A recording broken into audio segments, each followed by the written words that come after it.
Hey Red, you won't believe the morning I had. I just fought off an entire horde of... ninjas. Red? Hey, look, someone's writing characters based on antiquated stereotypes rather than personal experience! Huh, guess she's not here after all. Where on earth is she? What's with all these notes conspicuously scattered on the floor? Oh, this better not be an apocalypse log. Oh, no, it's just trope notes. The hero's journey. Well, let's give it a shot. Can't hurt to try.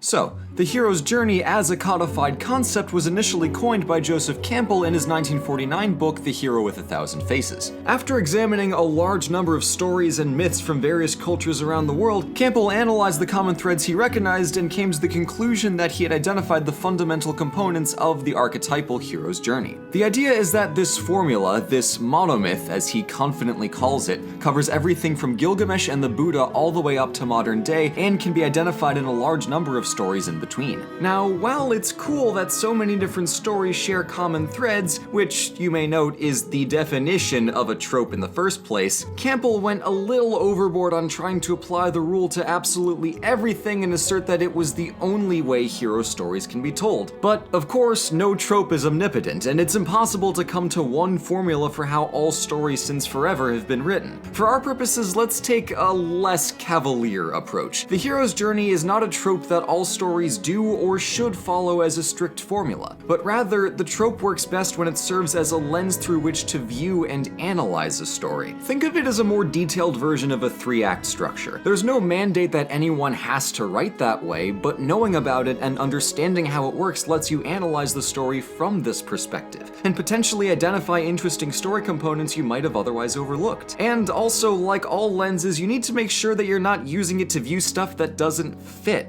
Not all stories are hero's journeys, and in some cases, looking at a story through the lens of a hero's journey will obscure your view of the parts of the story that don't easily fall into its categories. Trope responsibly, kids. So before the hero's journey was the thing that all the cool heroes were allegedly doing, the term for the general leave the ordinary world to have an adventure myth was the medicine journey, a concept observed in worldwide examples of shamanism by University of Chicago professor Mircea Eliade, who wrote a few books on the subject. The medicine journey serves as the structural foundation of the hero's journey, with all the other bits basically added in by Campbell for specificity later. The basic structure of the medicine journey is the following. A problem exists for which there is no solution within our ordinary understanding of the world, like our starting culture. So, the protagonist must travel elsewhere to find the solution, and eventually they return with the solution to the problem. For instance, the journey to the West is a medicine journey where the problem is evil and suffering and the solution is enlightenment, the West being the elsewhere Tripitaka and friends have to travel to. So the hero's journey heavily reflects that original structure of leave, find solution, come back. So Campbell's trope takes the 3-part structure of 1, departure, where the hero leaves the familiar world, 2, initiation, where the hero navigates the unfamiliar world, otherwise known as the world of adventure, and 3, return, where the hero,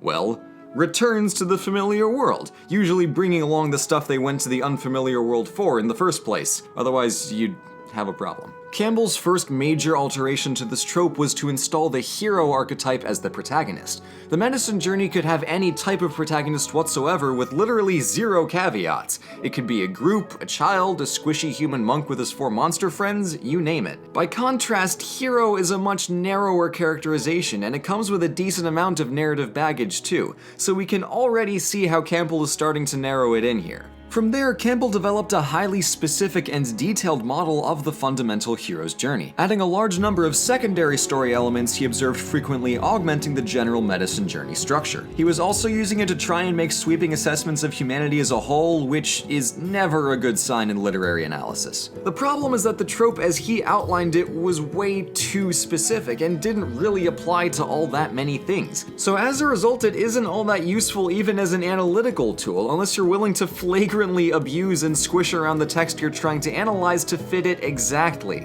Which, please don't do that, it makes writers very sad. So since then, a lot of people have made their own versions of the model to the point where no 2 sources on it will fully agree with one another, stripping away a lot of the faff to make it more inclusive and more useful to understand. The general rule of thumb nowadays is that a lot of stories fit some of the components of the hero's journey, but it's meant to be flexible, and there shouldn't be pressure to force a story to fit it. Again, it's not a recipe, it's there to help us understand story structure.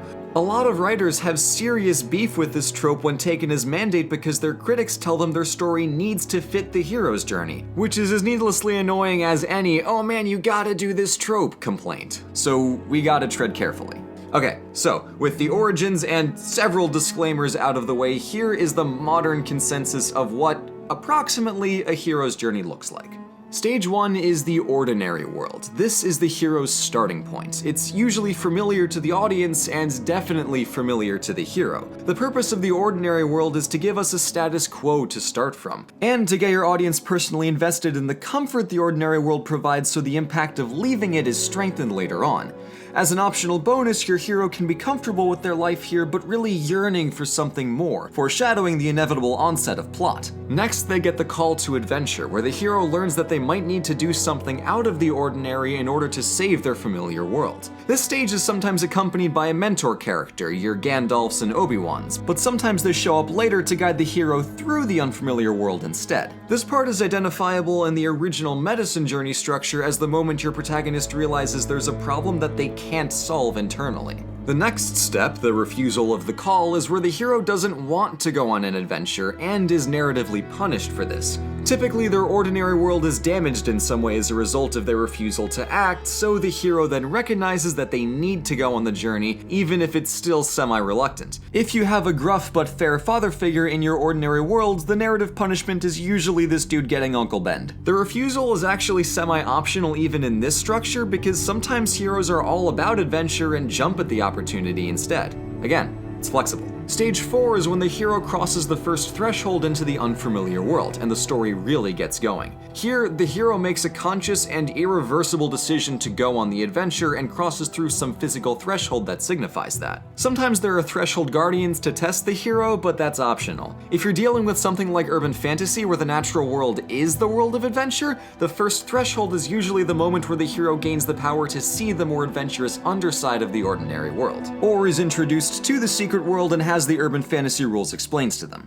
In the next step, the realm of adventure, the hero learns how to navigate a world totally different from the ordinary world they started in. Sometimes this involves nifty loot, friends and allies, convenient mentors, etc. This is usually a very large portion of the story because it's fun, and that's what we're all here for. Also, sometimes this part of the story has the hero find or at least figure out the solution to the initial problem that they're here to solve, making the problem getting the solution back to the ordinary world. Okay, so this next stage is often the most misunderstood. In a lot of cases, it's shoehorned in right before or even during the final fight with the big bad, which really doesn't do it justice. This section is usually called the belly of the whale, named after that very moment in the story of Jonah. It's where the hero descends into an abyss or, in one way or another, goes down and undergoes a psychological trial during their darkest hour. In the classical Greek and Roman tradition, this part of the story is known as the katabasis, literally going down,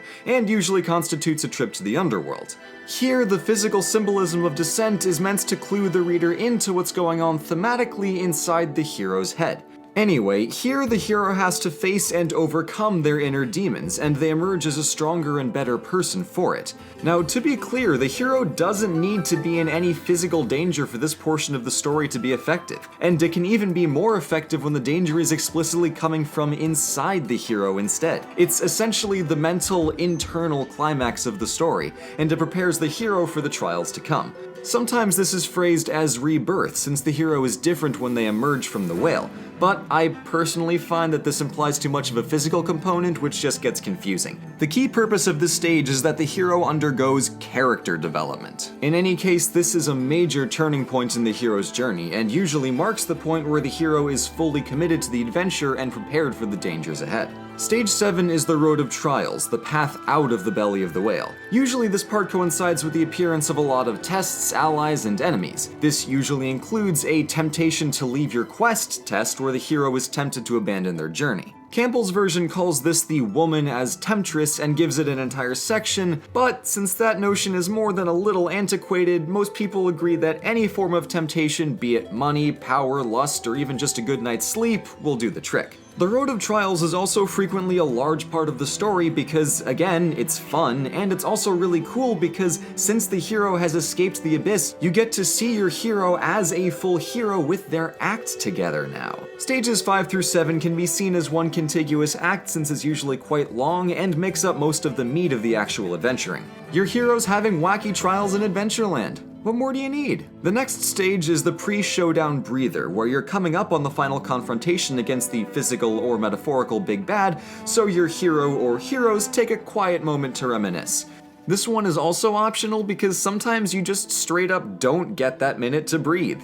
Such is life. This gives your writer the chance to show off the humanity of the characters involved, which actually exposes some of the difficulties caused by the hero's journey, since ideally you don't need a designated chapter to remind your readers that these characters are fully developed characters. Usually you want that to be on full display for most of the story, but the hero's journey is a plot-driven structure which can easily supersede the unique characterization of the characters involved. The next stage is the climax of the story, and it can come in at least one of 3 flavors: the final showdown, the apotheosis, and the ultimate boon. And most stories will just put 2 or more of these together in some capacity because that just gives you more options. The most standard version of this is the final showdown, where the hero fights an overwhelmingly powerful enemy and the hero then defeats the big bad, frequently through some form of self-sacrifice. In the apotheosis, which is Greek for the elevation to godhood, the hero comes to view the world in a radically different way due to some revelation or received knowledge. Either that or they get a new power. Finally, there's the ultimate boon, where the hero attains their final reward which they've been seeking all along. Sometimes there's a final temptation to overcome first, but again, optional.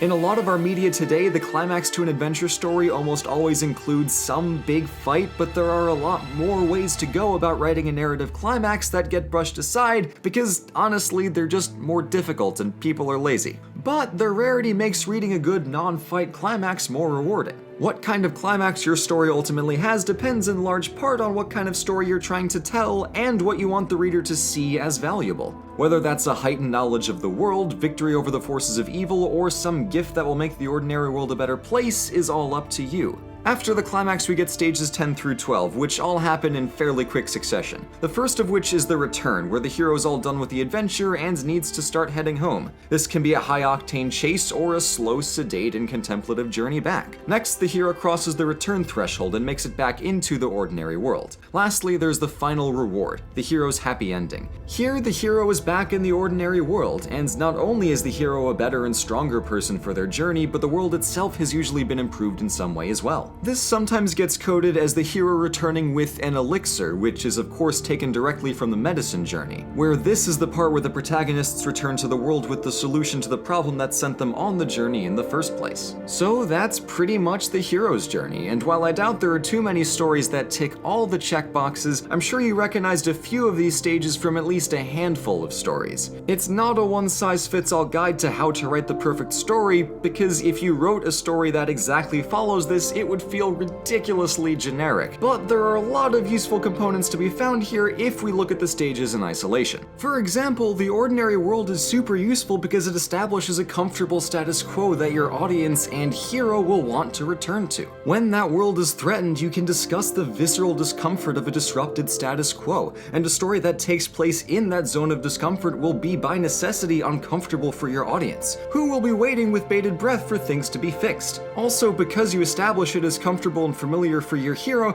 your audience will potentially empathize with this and feel similarly driven to protect it when it comes under fire. The refusal of the call is useful because it addresses the fact that most adventure is dangerous and scary. See, most real-life endeavors or adventures like activism, public performance, or just anything where it feels like there's stuff to lose are frequently undesirable until and unless they become highly personal to the active party. So the feeling of being pulled between the desire to do the right thing and the fear of the possible consequences is relatable for most of your audience. Overall, this stage establishes that your character isn't just a vehicle for the plot and isn't necessarily a willing participant in your story. But note that this stage isn't always necessary and can sometimes feel like a disingenuous token protest, and oh, I couldn't possibly from the hero before the plot really gets going. The realm of adventure has one major thing going for it. It's different. That's a very useful starting point, and because you establish that your hero starts in a familiar, ordinary world, you can show off this new, fancy world to your audience as much as you like, since they'll be just as clueless about it as your heroes will be. You can display your world building for all to see, which is convenient if you're an especially enthusiastic world builder.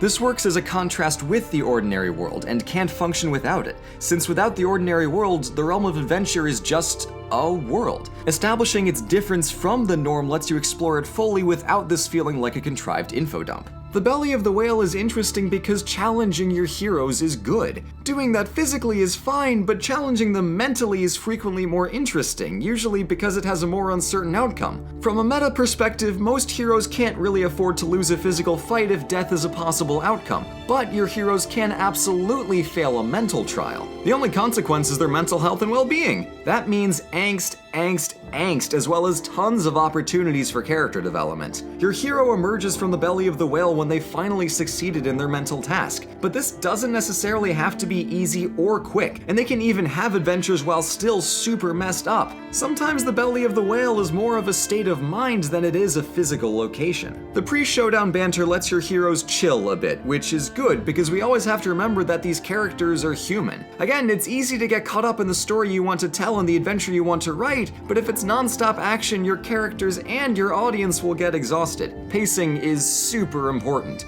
Let your heroes take a minute to recuperate, let your audience hit the bathrooms or take a nap or something.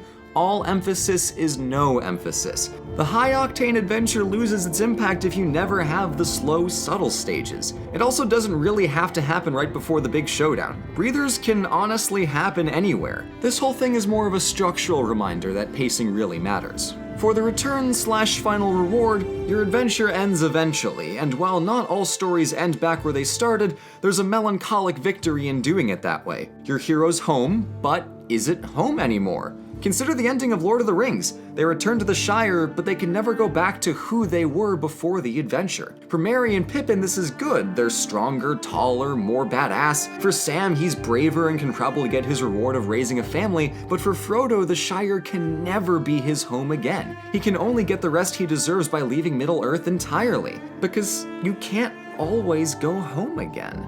It's a good way to give the story a bittersweet ending, as well as explore what an ending should be like. Also, does their story even need to end? Maybe this is only the first of many adventures. Maybe even though they've finished the adventure, they now know that they can't just sit idly by when stuff goes wrong. Maybe when they return, the adventure continues. The end doesn't have to be the end. And as something extra to think about, the hero is a vague archetype, but it still has fairly rigid components, when really the hero of this story can be almost anyone. Campbell implies a strict hero character, but really the only trait that the hero needs in this structure is that they're usually naive when it comes to the unfamiliar world, which is reasonable. Look no further than Red's other trope talks to see much more about how you can really play with a hero character. So, there's really nothing wrong with this trope intrinsically, as it helps us understand a multitude of excellent stories from all over the world, but it shouldn't guide your writing on its own. It's similar to the rule of three in that it's more of a recurring concept than a trope people deliberately invoke, but in another similar vein to the rule of three, people tend to think it's more structurally vital than it really needs to be. You can write an excellent hero story without needing to use the hero's journey model. Just look at Captain America, which has exactly 0 elements of the classic hero's journey. Tellingly, most modern versions of this model explicitly state that any number of component parts can and usually are excluded from the final product. Which is great, because with this generator that we hooked up to Campbell's grave, we can power the entire eastern seaboard with how fast he's spinning. Ultimately, it's good to be aware of it, and there's a lot of useful stuff included in it. Plus, once you know how to look for it, much like the rule of three, it is everywhere. But it doesn't dictate how you have to write, and it's nowhere near universal. So don't do anything for the sake of just doing it. Do it if it helps you tell your story. Whoa! Dude, you would not believe the afternoon I just had. Where have you been? I just did a whole... Never mind. What is that? An elixir, I think. Seemed important that I return with it. Huh. Also, did you know this bookcase has been a foot away from the wall the whole time? So, yeah.